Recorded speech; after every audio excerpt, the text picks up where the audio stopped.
Hello guys, welcome to Apex study. स्वागत है आप सभी का एपेक्स स्टडी में। आशा करता हूँ आप सभी काफ़ी अच्छे से होंगे तथा सीजीपीएससी प्रारंभिक परीक्षा 2020-21 की शानदार तैयारी कर रहे होंगे। आज के इस वीडियो में हम भारत का सामान्य अध्ययन पेपर 1 के अंतर्गत महत्वपूर्ण 50 प्रश्नों को देखेंगे।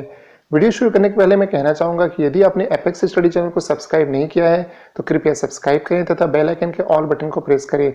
साथ ही हमारी वेबसाइट www.apexstudy.co.in को भी सब्सक्राइब करें। चलिए दोस्तों, शुरू करते हैं।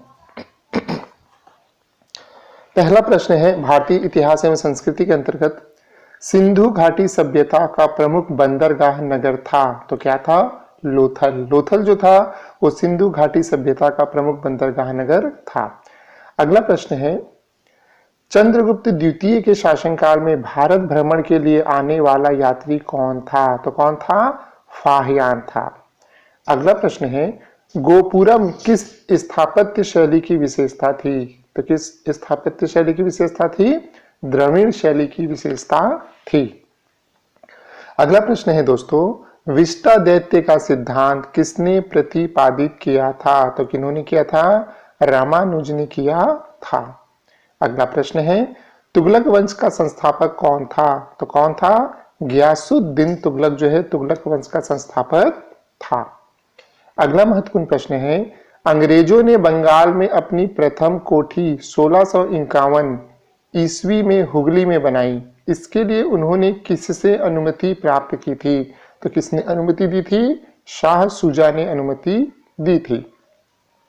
अगला महत्वपूर्ण प्रश्न है, काल कोठरी की घटना कहाँ घटित हुई थी? तो कहाँ हुई थी? कलकत्ता में हुई थी।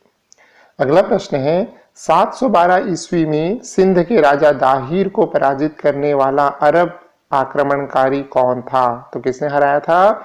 मोहम्मद बिन कासिम ने। अगला प्रश्न है, राजा कृष्ण देव राय किस धर्म के अनुयायी थे? तो किस धर्म के अनुयायी थे? वैष्णव धर्म के अनुयायी थे।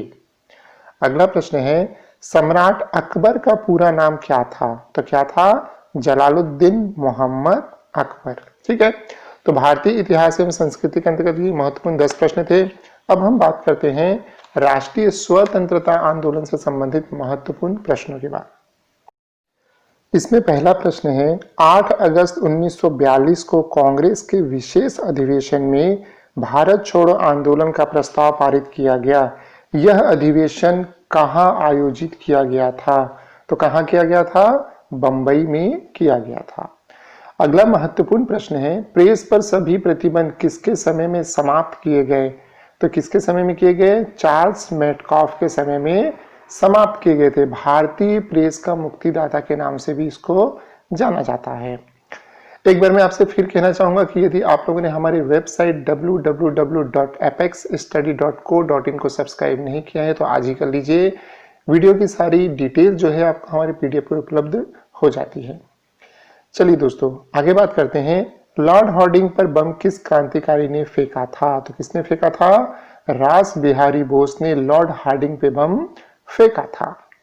अगला प्रश्न है, मुस्लिम लीग एवं कांग्रेस के बीच 1916 ईस्वी में लखनऊ समझौता कराने में किसने प्रमुख भूमिका निभाई थी? तो किसने निभाई थी? बाल गंगाधर तिलक ने। चलिए अगली बात करते हैं, काकोरी रेल डकैती कांड किस वर्ष हुआ था? तो काकोरी रेल डकैती कांड जो है सन 1925 में जो है घटित हुआ था। अगला महत्वपूर्ण प्रश्न है दोस्तों, मुजफ्फरपुर के अलोकप्रिय जज किंग्सफोर्ड की 1908 में हत्या करने के प्रयास में कौन प्रमुख क्रांतिकारी संबंध थे? तो कौन थे?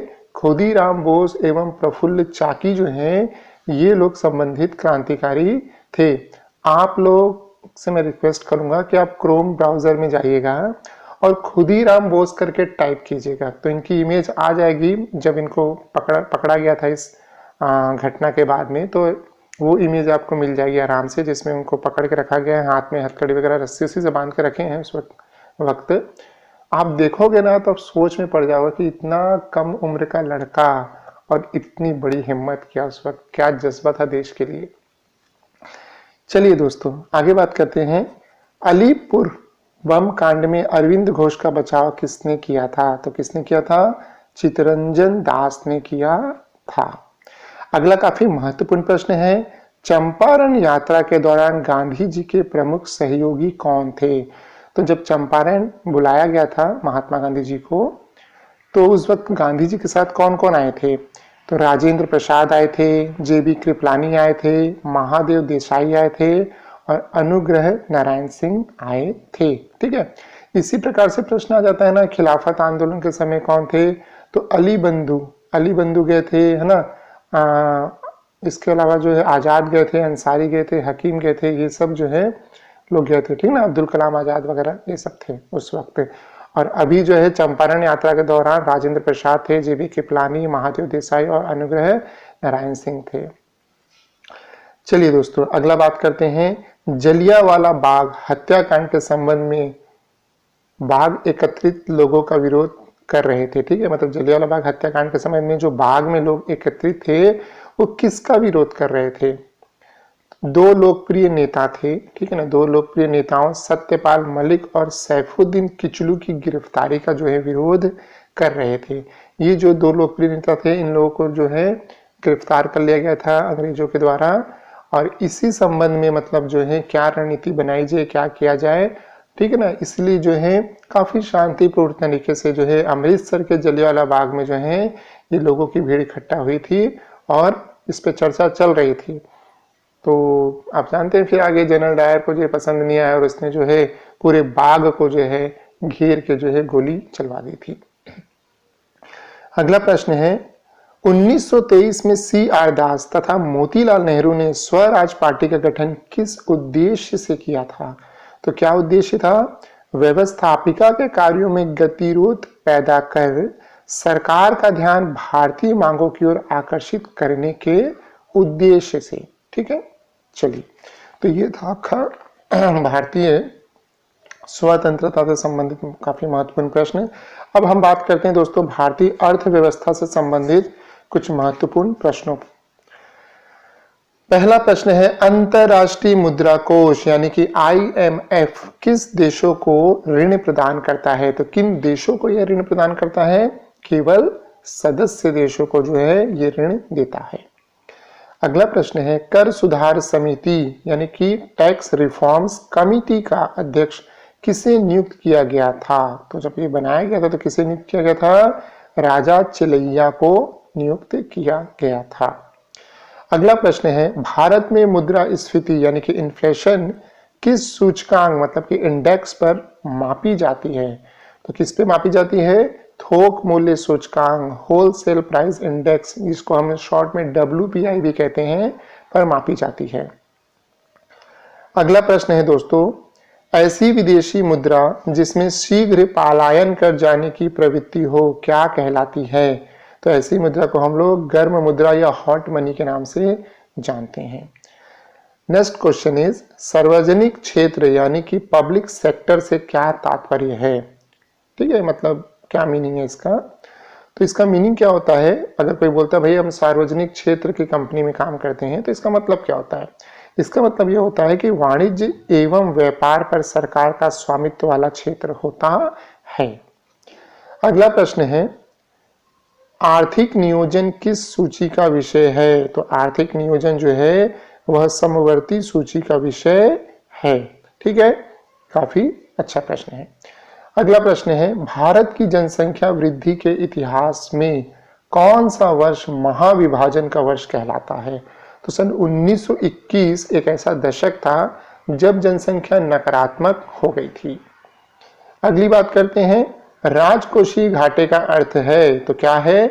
बजटीय घाटा प्लस उधार एवं अन्य देयताएं, ये जो है राजकोषीय घाटा कहलाता है। ठीक है, और फिर से मैं आपको कह दूं कि यदि आपने हमारे चैनल को सब्सक्राइब नहीं किया है दोस्तों, तो चैनल को सब्सक्राइब कीजिए। आपको छत्तीसगढ़ राज्य सेवा प्रारंभिक परीक्षा से संबंधित काफी अच्छे वीडियो जो है हमारे चैनल पे आप उपलब्ध हो जाएंगे। चलिए अगली बात करते हैं विज्ञान एवं तकनीकी से संबंधित। पहला प्रश्न है, किस विटामिन की कमी के कारण बच्चों के अंगों की अस्थियां मुड़ जाती, मतलब हड्डियां मुड़ जाती हैं? तो विटामिन डी की कमी के कारण ऐसा होता है। अगला प्रश्न है, लेप्रोसी बैसिलस की खोज किसने की थी? तो किसने की थी? हैंसेन ने की थी। अगला प्रश्न है, भारत में राष्ट्रीय रासायनिक प्रयोगशाला कहाँ स्थित है? तो ये जो प्रयोगशाला वगैरह की लिस्ट है ना, इसको आप याद कर लेना, ये बहुत इंपॉर्टेंट होता है। संस्थानों का लिस्ट करना चाहिए, संस्थानों का लिस्ट, इसमें से एक आधो प्रश्न देखने मिलते ही है। तो कहाँ है? पुणे में है ये, ठीक है। अगला प्रश्न है, विज्ञान एवं तकनीकी के अंतर्गत किस एक प्रकार की तरंगों का प्रयोग रात्रि दृष्टि उपकरण में किया जाता है? जो नाइट विजन कैमरा वगैरह होते हैं ना, रात में देख लेते हैं, तो उसमें किस तरह की तरंगों का प्रयोग है ना यूज में किया जाता है? तो अवरक्त तरंगे, इंफ्रा रेड वेव्स जो होती हैं, इनका उपयोग जो है नाइट विजन डिवाइसेस में किया जाता है, ठीक है। तो ये था दोस्तों विज्ञान एवं तकनीकी से संबंधित कुछ महत्वपूर्ण प्रश्न। अब देखते हैं दोस्तों भारतीय राज्य व्यवस्था एवं संविधान के महत्वपूर्ण प्रश्नों को। इसमें पहला प्रश्न है, संविधान में जोड़ी गई 10वीं अनुसूची किस विषय से संबंधित है? अनुसूची मतलब क्या होता है? शेड्यूल, है ना। तो संविधान में जोड़ी गई 10वीं अनुसूची किस विषय से संबंधित है? किस विषय से संबंधित है? दल बदल के आधार पर अयोग्यता संबंधी प्रावधान किए गए हैं इसमें। अगला है, राष्ट्रपति किसी राज्य में संवैधानिक आपातकाल की घोषणा किस स्थिति में कर सकते हैं? ठीक है, मतलब कि कॉन्स्टिट्यूशनल इमरजेंसी की घोषणा या डिक्लेरेशन जो है राष्ट्रपति जो है किसी राज्य में कब कर सकते हैं, किस स्थिति में कर सकते हैं, कौन सी कंडीशन होती है, कब कर सकते हैं? जब यह संतुष्ट हो जाए कि ऐसी स्थिति उत्पन्न हो गई है जिसमें राज्य की सरकार संविधान के प्रावधानों के अनुसार शासन चलाने में सक्षम नहीं है। ठीक है ना, काफी सिंपल सी बात है। चलिए अगली बात करते हैं, लोकसभा की सदस्यता हेतु न्यूनतम आयु सीमा कितनी है? तो कितनी है? 25 वर्ष। इसका मतलब ये है कि 25 वर्ष का एक युवक जो है देश का प्रधानमंत्री भी बन सकता है। ठीक है ना। चलिए, और राज्यसभा में न्यूनतम 30 वर्ष है, याद रखना। आगे बात करते हैं, यदि किसी मंत्री के विरुद्ध अविश्वास प्रस्ताव पारित हो जाए तो क्या होता है? तो क्या होता है? मंत्री परिषद को त्याग पत्र देना पड़ता है। ठीक है, यानी एक व्यक्ति के प्रति अविश्वास प्रस्ताव पारित हो जाता है तो पूरा मंत्री परिषद जो है त्याग पत्र देता है, क्योंकि मंत्री परिषद किसके प्रति उत्तरदायी होता है? लोकसभा के प्रति। अगली बात करते हैं, भारतीय संविधान सभा द्वारा कब अंगीकृत किया गया? तो कब अपनाया गया था? 26 नवंबर 1949 को। अगला प्रश्न है, मूल अधिकार एवं राज्य के नीति निर्देशक तत्वों में क्या अंतर है? ये काफी इंपॉर्टेंट है। तो क्या अंतर है? मूल अधिकार वाद योग्य हैं जबकि नीति निर्देशक तत्व नहीं है। इसका मतलब यह है कि मान लीजिए आपका कोई अधिकार है और उस अधिकार से आपको वंचित करते, तो आप उसको पाने के लिए कोर्ट में जा सकते हैं, लेकिन नीति निर्देशक तत्वों के लिए आप कोर्ट में नहीं जा सकते हैं, है ना। मतलब वो एक नीति निर्देशक तत्व एक कह सकते हैं ड्यूटी है जिसको लोगों को कहा कि भाई आपको ऐसा करना है। ठीक है, कंपलसरी नहीं है। आगे है, प्रथम वित्त आयोग कब और किसकी अध्यक्षता में बनाया गया था? तो कब बनाया गया था? फाइनेंस कमीशन 1951 में केसी नियोगी की अध्यक्षता में बनाया गया था। चलिए दोस्तों, अगला प्रश्न है, भारतीय संविधान का कौन सा भाग संविधान की आत्मा कही गई है? तो कौन सी भाग कही गई है? संवैधानिक उपचारों का अधिकार। इसको शायद मैंने लास्ट टाइम भी लिया था, काफी महत्वपूर्ण प्रश्न है, आप इसको ध्यान में रखिएगा। अगला है, धन विधेयक को संसद के किस सदन में प्रस्तुत किया जाता है? तो केवल लोकसभा में जो है इसको प्रस्तुत किया जाता है। ठीक है, तो ये था आपका भारतीय राज्य व्यवस्था एवं संविधान के महत्वपूर्ण प्रश्न। अब हम बात करेंगे समसामयिक घटनाओं से संबंधित कुछ महत्वपूर्ण प्रश्नों के बारे में। पहला प्रश्न है दोस्तों, हाल ही में फोर्ब्स के द्वारा जारी विश्व के 100 सर्वाधिक शक्तिशाली महिलाओं में प्रथम स्थान पर कौन है? तो ये 100 महिलाएं का लिस्ट जारी किया गया है फोर्ब्स के द्वारा। इसमें प्रथम स्थान पे जो है एंजेला मर्केल हैं। आप कौन है? जर्मनी की चांसलर हैं एंजेला मर्केल। अगला प्रश्न है, अमेरिका की नई महिला उपराष्ट्रपति कौन बनी है? तो कौन बनी है? Camel Harris. काफी इंपॉर्टेंट है ये, आपको परीक्षा में शायद देखने मिल जाए। अगला प्रश्न है, भारत की वित्त मंत्री कौन है? तो कौन है? निर्मला सीतारमण। अगला प्रश्न है, खेलो इंडिया यूथ गेम 2020 का शुभंकर क्या था? तो क्या है? जय और विजय। ये जो है इसका शुभंकर था, याद रखना है आपको, जय और विजय जो है इसका शुभंकर है। ठीक है, तो ये था दोस्तों आपका भारत का सामान्य अध्ययन पेपर 1 से संबंधित कुछ महत्वपूर्ण प्रश्नों का संग्रह, जो कि आपकी परीक्षा में आपको देखने को मिल सकते हैं। मैं फिर से एक बार आपको दोहरा दूं, हालांकि आप लोग कई बार सुन चुके हैं, फिर से मेरा काम है बताना, आपको जागरूक करना। तो यदि आपको हमारे इस वीडियो की डिटेल चाहिए तो आप हमारे वेबसाइट www.apexstudy.co.in में विजिट कर सकते हैं और वहां के बेल आइकन को प्रेस कर रोज नोटिफिकेशन प्राप्त कर सकते हैं। साथ ही दोस्तों आप अपने दोस्तों को जो है वीडियो को अधिक से अधिक शेयर कीजिए। तो आशा है दोस्तों आपको वीडियो काफी पसंद आया होगा। चैनल को सब्सक्राइब कीजिएगा, वीडियो को लाइक कीजिए। तब तक के लिए thank you and all the best.